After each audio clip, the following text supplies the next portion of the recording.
warahmatullahi wabarakatuh. Ketemu lagi dengan aku, Kazaki. Kali ini kita akan membahas materi mengenai waktu, jarak, kecepatan, dan sudut.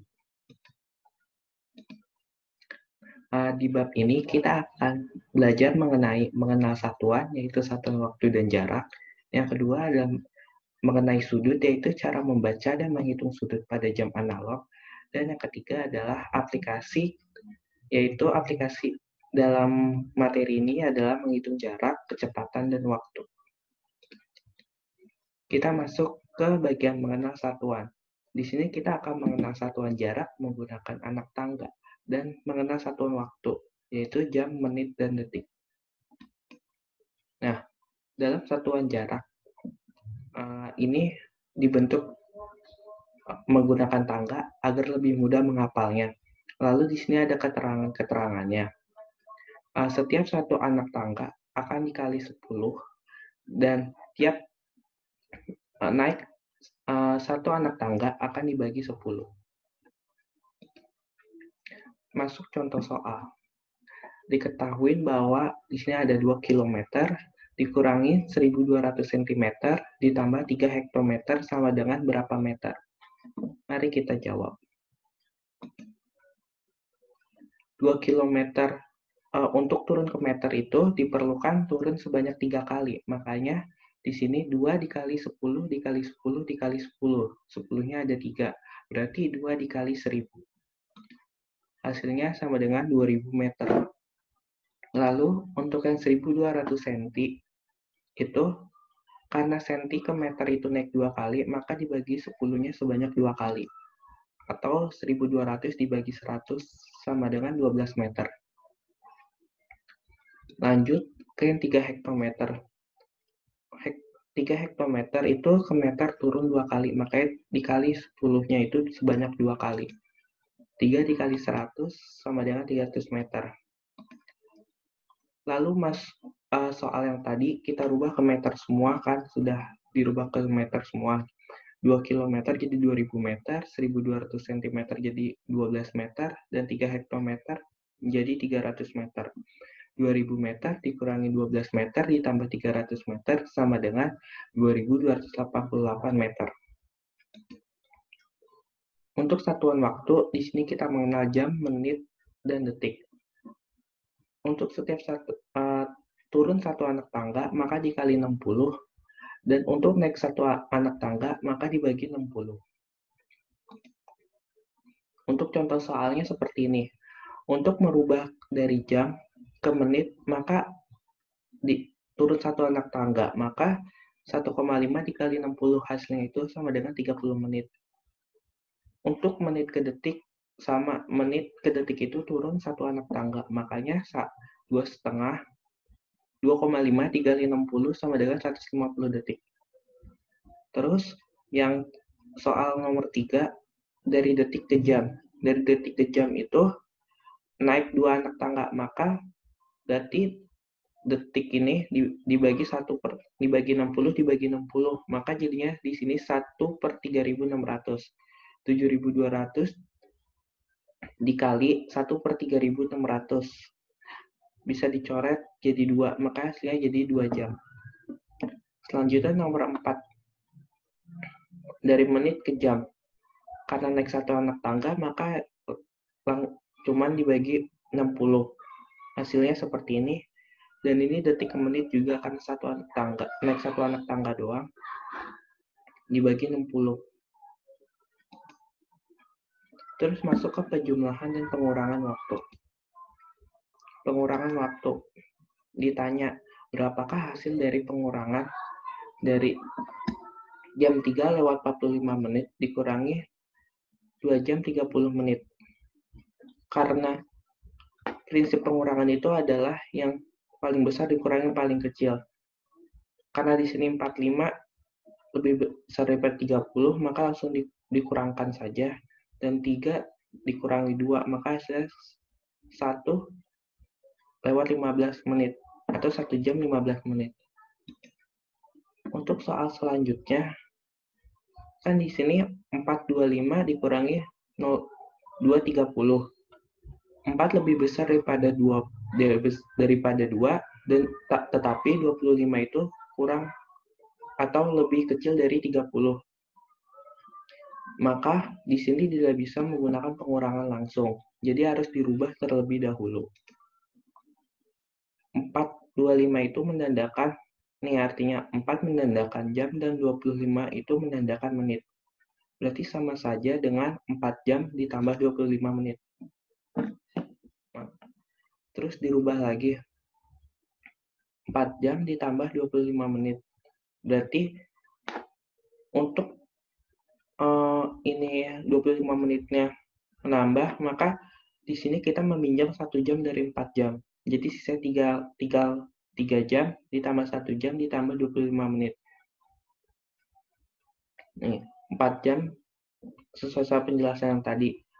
Terus dari 1 jam itu dirubah ke menit. Jadi 1 jamnya itu 60 menit. 3 jam ditambah 60 menit ditambah 25 menit.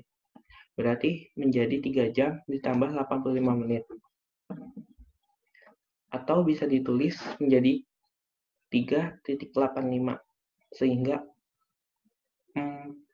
425 itu sama dengan 385.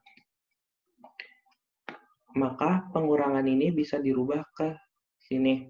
Jadi 425 kita rubah menjadi 385. Karena 85 sudah lebih besar daripada 30 dan 3 lebih besar daripada 2, maka bisa dikurangkan secara langsung dan hasilnya ini 1 jam 55 menit. Masuk ke penjumlahan waktu. Prinsipnya sama seperti pengurangan. Jika di sini, jika misalnya belum lewat sampai 60 menit, maka jumlahkan seperti biasa. Tetapi kalau misalnya lebih daripada 60 menit, seperti soal ini, menurut penjumlahan di sini jadi 790. 90 itu melewati 60, maka harus dirubah terlebih dahulu. Seperti keterangan ini. 790 artinya 7 jam 90 menit. 90 menit itu melewati 60 menit, maka 90 menit itu sama dengan 60 ditambah 30 menit. Terus dirubah jadi 7 jam 60 menit 30 menit. Menitnya diganti dengan 1 jam. Maka 7 ditambah 1 ditambah 30 menit. Maka hasil akhirnya ada 8 jam 30 menit. Atau bisa ditulis dengan 8.30. Masuk ke subbab yang kedua adalah sudut. Di sini kita akan menghitung sudut pada jam analog. Karena untuk materi menggunakan busur, sulit dijelaskan di sini. Karena harus dipraktikkan secara langsung. Pada jam analog terdiri dari angka 1 sampai 12. Tiap perpindahan dari angka dari jam ke jam ini, sudutnya itu sebesar 30 derajat. Maka, sesuai sama keterangannya ini, masuk ke contoh soal. Ditanya, besar sudut pada pukul 2:30 menit. Kita hitung dulu jarak dari jarum panjang ke pendek. 1, 2, 3. Sebanyak 3 kali. Terus, sudut yang terbentuk itu dari jarak panjang ke pendek itu dikali sama 30 derajat. Karena setiap perpindahan itu 30 derajat. Berarti 3 dikali 30 derajat sama dengan 90 derajat. Lalu, karena di sini lewat 30 menit, maka sudut pada menit ke-30 sama dengan 30/60. Kenapa dibagi 60? Karena 1 jam itu 60 menit. Dan ini satuan belakangnya menit, maka harus dirubah ke jam dulu. 30/60 dikali 30 derajat, sama dengan 15 derajat.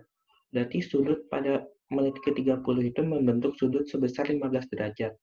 Lalu, sekarang kita gabungkan sudut yang membentuk antara pukul 2.30. Berarti sudut yang mengarah dari jarum panjang ke pendek ditambah sudut menit 90 derajat ditambah 15 derajat sama dengan 105 derajat.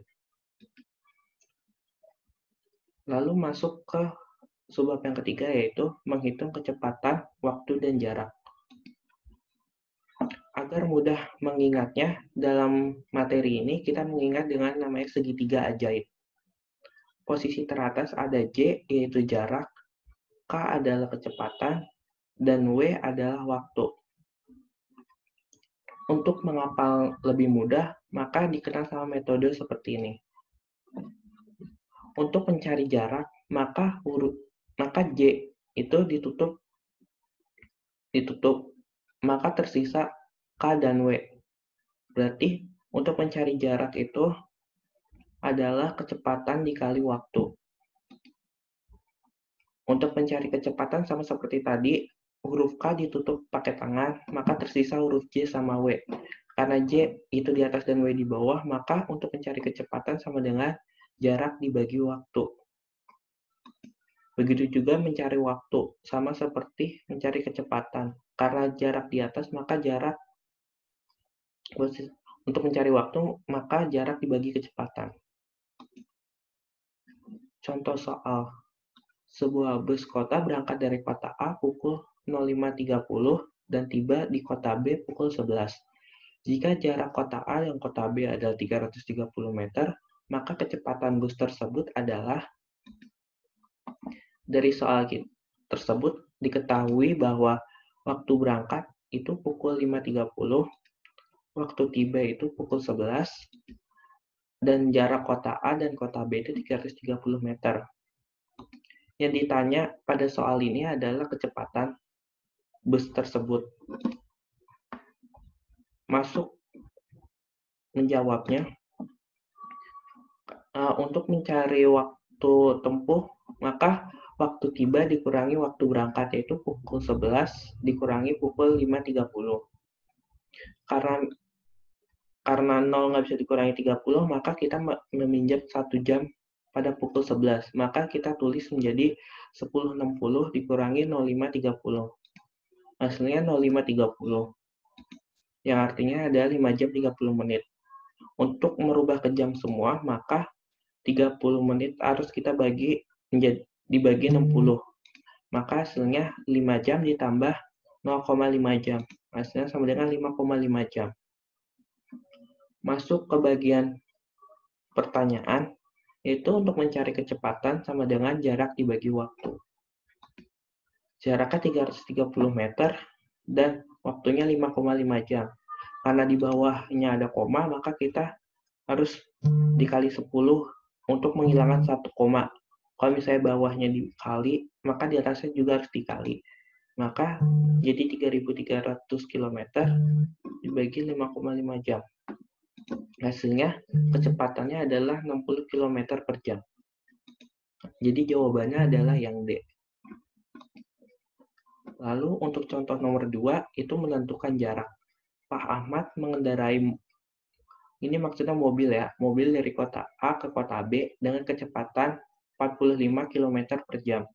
Terus dia berangkat dari pukul 7.45 dan tiba pada pukul 11.05. Berapa jarak antara kota A dan kota B? Dari soal diketahui kecepatannya itu 45 km per jam, waktu berangkat itu 7 lewat 45 menit, waktu tiba itu 11 lewat 5 menit. Yang ditanya pada soal ini adalah jarak. Maka seperti tadi kita harus menghitung waktu tempuh terlebih dahulu. Sama caranya seperti tadi, kalau misalnya tidak bisa yang depan itu lebih kecil daripada yang belakang, maka harus meminjam 1 jam dulu. Maka jadi 10.65 dikurangi 7.45. Sesuai perhitungannya, 20 menit ini kita harus rubah ke jam. 3 jam ditambah 1/3 jam itu sama dengan 3/1/3 jam. Jika disederhanakan pecahannya menjadi 10/3 jam. Terus yang ditanya jarak sama dengan kecepatan dikali waktu. 45 dikali 10/3 sama dengan hasilnya itu 150 km. Jadi jaraknya adalah Yang B, 150 km. Masuk ke contoh ketiga, yaitu menentukan waktu. Budi mengendarai mobil dengan kecepatan 60 km per jam. Terus, dia menempuh jarak sejauh 360 km. Apabila dia berangkat pada pukul 5, maka ia akan sampai pada pukul berapa? Dari soal diketahui kecepatan 60 km, jarak 360 km, maaf, kecepatan 60 km per jam, jarak sama dengan 360 km, waktu berangkatnya itu pukul 5. Yang ditanya itu waktu tiba. Jawab. Soal ini lebih sederhana, kita langsung mencari waktu. Untuk mencari waktu, jarak dibagi kecepatan. Jaraknya 360 km, kecepatannya 60, maka waktunya itu 6 jam. Kan ditanya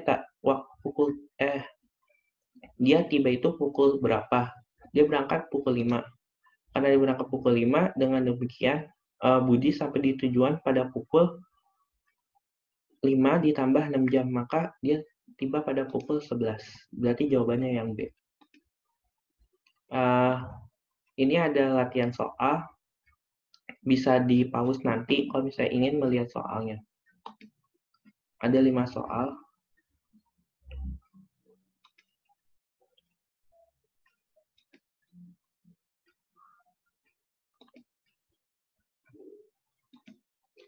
Sampai bertemu kembali di materi selanjutnya. Terima kasih.